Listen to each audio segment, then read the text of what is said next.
Hey, my YouTube brothers from Nether Mothers. Just wanted to give you a quick shout out and show you the progress on my railroad. I've been working on the foam board, as you can see, and these are the same two trains that I've had running on the lower deck. I've actually been working on the layout more than switching out stuff, so just wanted to give you a shot here. This is the end of the foam board where the tunnel had come out to nowhere. And now I'm also creating yet another tunnel, which is going to go underneath the layout that way. I won't do the grand tour tonight, but just wanted to show you that I did build that back out with foam. And then I put a shelf on there also with foam. And so I can have some landscaping across the top of that to drape down. I think I'm going to do the bottom from stone retaining wall to stone retaining wall with stone retaining wall. It's not that big of an area. About 5-6 more pieces should work very nice. Then I can do vines and vegetation up top. So coming out of one tunnel and into another tunnel with an elevation rise at the same time. I also started to carry in my soon-to-be river area with some foam board. And down in the bottom, I kind of got it carved out a little bit, and I filled it up with the putty there, the foam board putty. I'll show you that in a sec.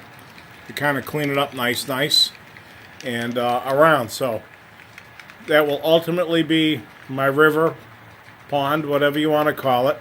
That's the in and out over there from God. I got 1, 2, 3 or 4 tunnels on the railroad all of a sudden. Then what I wanted to show you is I finally got up to the top. Now the top layer, I've decided to bring the track, the foam board up to the track, but not over the track like I was thinking, because I'd much rather see the trains than the foam board. So here we go. That little piece that was over here at the edge, I now butted up with the foam, and as you can see, it brings that in nice. And I got an idea over here. I'm ultimately going to have to build out the whole backside there also. And then I might bring that porthole out, or I might not. We'll see. So, let me see if I can get over here. I also bought a hot iron gun.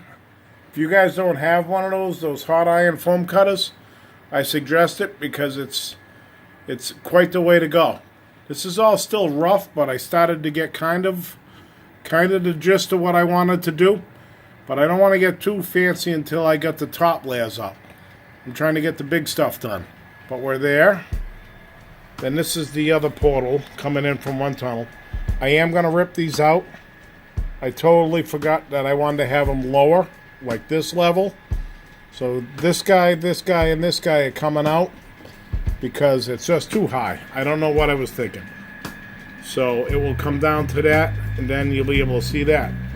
But once again, you can see I just started playing around with that iron and wire cutter, whatever you want to call it, and it really does a lot of work. Quickly, so be sure you know what you're doing. Because I don't, but I did once I started. So there we go. So that's the tunnel here. And then we come along this side, looks a lot better. Now that top layer, and then the other layer on the top of the top layer, is rough. I used the keyhole saw, and I cut them on like a 45-degree angle. I recommend that if you guys want to try that out. You can make simple little pieces with foam board with a keyhole saw, and you've got a nice little knoll or what have you. Started with the hot iron to bring the top in. My next video will have a little bit better of a shot of that. I'm gonna really dig into it, so I got some more valleys and some more concaves. But like today and yesterday, I put that top layer on. So next time, we'll give it a shot. So one of the kind of neat places I'm really enjoying watching the trains is right here. It's a little in out. I got a nice grade. I think it's about a 2.5–3% grade, and you can just kind of hang here and watch the train come out of one portal and into another portal, or whatever the hell they call it. So there you go. And I'm going to show you one more thing.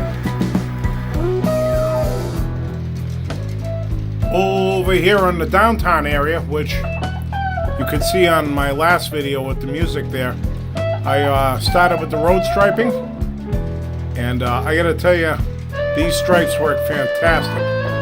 I got them online on eBay from Highways and Byways, I believe it is, and they're self-stick, and they work out pretty good. And you know what? You do little things like that, like Sparky says and everybody else says. I've added some tire racks, I've added some oil cans to the Sunoco station that's coming together. I've added crosswalks. I've added yellow stripes. And I've started to add a few vehicles. So it's nice when you don't have a lot of time to come down in your train room. You want to just do a few small things. I'm at that stage. Because I haven't been over here in a while. I had to chase the spiders out of here and the cobwebs. I don't think I'm going to stripe this road. Some of my street lights are out. Thank you, Woodland Scenics. But, so there you go. Doing some stripes and some people working over here. Then I've just been banging around over there on foam board. One last thing. As you can see, it's kind of a predicament I worked myself into to join these two levels together, but I think it's going to work out all right. This is every damn thing you need. You need silicone, you need caulking, you need foam board adhesive, you need all of these implements to destruction. But we're getting there. So I think this year in the winter time, because we're getting snow right now, we're going to get more snow tomorrow, on Sunday night into Monday. Hey, but it's New England. I'm going to try and get this top level brought into the bottom level before I get too pretty over here. Comment, like, subscribe, hit the bell. That will show that I have uploaded another video. And once again, I appreciate you guys watching. Comment, like, subscribe. Thanks. Have a good night.